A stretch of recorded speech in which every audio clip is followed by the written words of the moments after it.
নমস্কার, আমি সুদেষ্ণা। আমার একটি নতুন মিনি ব্লগে আপনাদের সকলকে স্বাগত। ইন্ট্রোটা দেখেই বুঝে গেছেন আজকের ভিডিওটি সল্টলেক স্টেডিয়ামে মেসির আগমনকে কেন্দ্র করি। যেহেতু আমি স্টেডিয়ামে সরাসরি উপস্থিত ছিলাম, তাই সমস্ত ঘটনাকেই পরপর সাজিয়ে আপনাদের সামনে তুলে ধরার চেষ্টা করছি। স্টেডিয়ামের সামনেই গিয়ে দেখি সাজো সাজো রব। ৮০ টাকার জার্সিগুলি ২০০ টাকার নিচে কেউ বিক্রি করতে রাজি নয়। সেই ২০০ টাকাতেই আবেগে বাঙালি কিনতে ব্যস্ত। স্টেডিয়ামের ভিতরে ব্যাগ নিয়ে যাওয়া নিষেধ, তবে স্টেডিয়ামের বাইরে ব্যাগ জমা রাখার যা চার্জ নিচ্ছে তাতে আরও কিছু টাকা যোগ করলে নতুন একটি ব্যাগ হয়ে যাবে। যাই হোক, এটা তো গেল স্টেডিয়ামের বাইরে সামান্য কিছু ঘটনা। এরপর প্রবেশ করা যাক স্টেডিয়ামের ভিতরে। যথারীতি নিজের টিকিটটি নিয়ে প্রবেশ করলাম। গিয়েই দেখি মোহনবাগান অলস্টার বনাম ডায়মন্ড হারবার অলস্টারের খেলা চলছে। কিছুক্ষণ খেলা হওয়ার পর খেলার মধ্যবর্তী সময়ে ঘোষণা হলো মেসি এবার মাঠে প্রবেশ করবে। তাতে মাঠে খেলতে থাকা সমস্ত খেলোয়াড়রা সারিবদ্ধভাবে দাঁড়িয়ে প্রস্তুত হলো মেসিকে স্বাগত জানানোর উদ্দেশ্যে। দেখতে দেখতে এগিয়ে আসছিল সেই মাহেন্দ্রক্ষণ, এবং দেখুন আবেগী মানুষের কত উচ্ছ্বাস।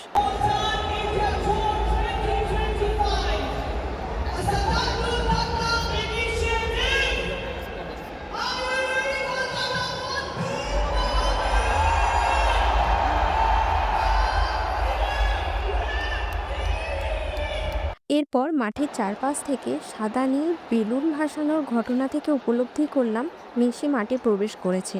এবং মেসি গাড়ি থেকে নামা মাত্রই ক্রীড়ামন্ত্রী থেকে শুরু করে বহু সেলিব্রিটি মানুষ তার আশপাশে চলে আসে, যেটা সাধারণ মানুষ ভেবেছিল এই ঘটনা কিছু সময়ের জন্য হয়তো, কিন্তু না। আচ্ছা, চলুন একটা অ্যানাউন্সমেন্ট শোনানোর চেষ্টা করি আপনাদের।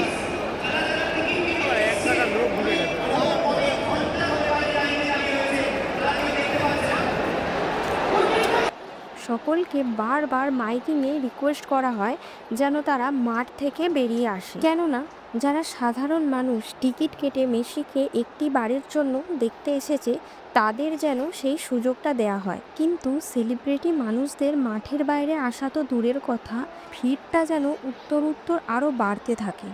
এখানের মধ্যে কোনটা মেসি বুঝতে পারছেন? আমি তো পারছি না। সেলিব্রিটিদের মেসিকে ঘিরে সেলফি, অটোগ্রাফ এবং চারপাশে ঘিরেই বেশ কিছুটা সময় অতিবাহিত হয়ে যায়, এবং সময়ের নিয়মে মেসি ফিরে যায় মাঠ ছেড়ে। এরপর সাধারণ মানুষ ক্ষোভে ফেটে পড়ে। প্রথমে তারা গ্যালারি থেকে জলের বোতল ছোড়া শুরু করে।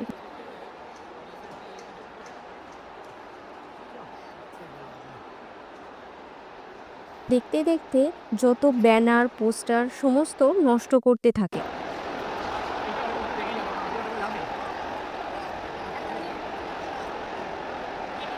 এবং কিছু মানুষকে প্রাচীর টপকে মাঠের মধ্যে ঢোকার চেষ্টা করতে দেখা যায়। এর সাথেই মানুষ বসার সিটগুলিকে ভেঙে গ্যালারির ভিতরে ছুটতে থাকে। এরপর দেখা যায় গেট ভেঙে বেশ কিছু মানুষ মাঠের মধ্যে প্রবেশ করছে। সেই দেখা দেখি এত মানুষ গ্যালারি থেকে বেরিয়ে মাঠের মধ্যে প্রবেশ করতে শুরু করে, যা পুলিশের পক্ষে সামলানো মুশকিল হয়ে ওঠে। পুলিশ সেই মুশকিলকে আসান করার জন্য লাঠিচার্জ শুরু করলে সাধারণ মানুষ ছুটে গ্যালারির দিকে চলে আসে। কিন্তু একদিক থেকে পুলিশ তাড়া করে মানুষকে গ্যালারির ভিতরে ঢোকালে অন্য প্রান্তের মানুষজন বিপরীত দিক থেকে মাঠে ভিড় করতে থাকে। এই রকম ঘটনা বারবার ঘটতে থাকে, যা দেখতে দেখতে পুরো পরিস্থিতিটাকে পুলিশের নিয়ন্ত্রণের বাহিরে চলে যায়। এমন একটা সময় আসে যেখানে মানুষ মাঠে ঢুকে সমস্ত সম্পত্তি নষ্টের খেলায় মেতে ওঠে, হাতের সামনে যা পায় ভাঙচুর করে। বাধারত পুলিশকে জনতার ক্ষোভের মুখে পড়তে হয়। তারা পুলিশের দিকে নিক্ষেপ করে তারা ভাঙা চেয়ার, ঢিল ইত্যাদি ছুঁড়তে থাকে।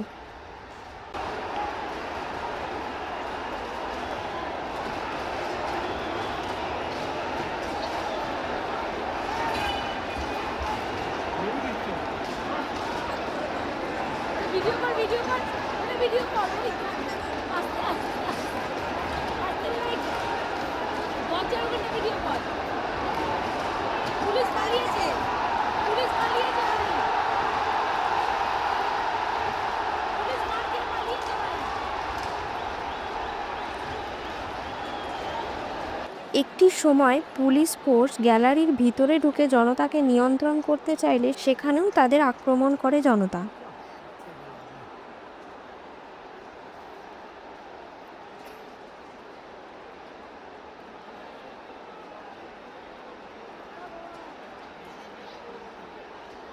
অন্যদিকে একদল জনতা পানীয় জলের ট্যাপগুলি নষ্ট করায় গোটা ফ্লোরে জলে ভরে যায়।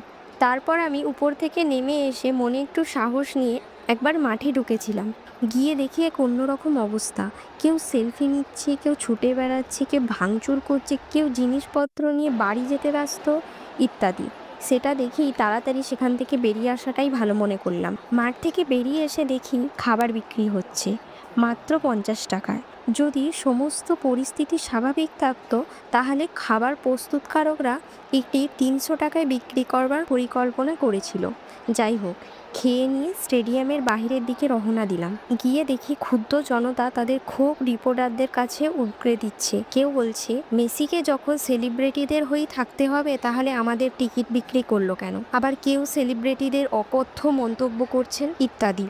বহু মানুষকে দেখলাম স্টেডিয়ামের গার্ডেন থেকে বিভিন্ন ধরনের গাছপালা, জিনিসপত্র বাড়ি নিয়ে যেতে, কারণ এতে নাকি তাদের টিকিটের খরচা একটু হলেও উঠবে। এবং কিছু মানুষকে দেখলাম হতাশা এবং ধিক্কার নিয়ে বাড়ি ফিরছে। আজ তবে ভিডিওটি এইটুকুই।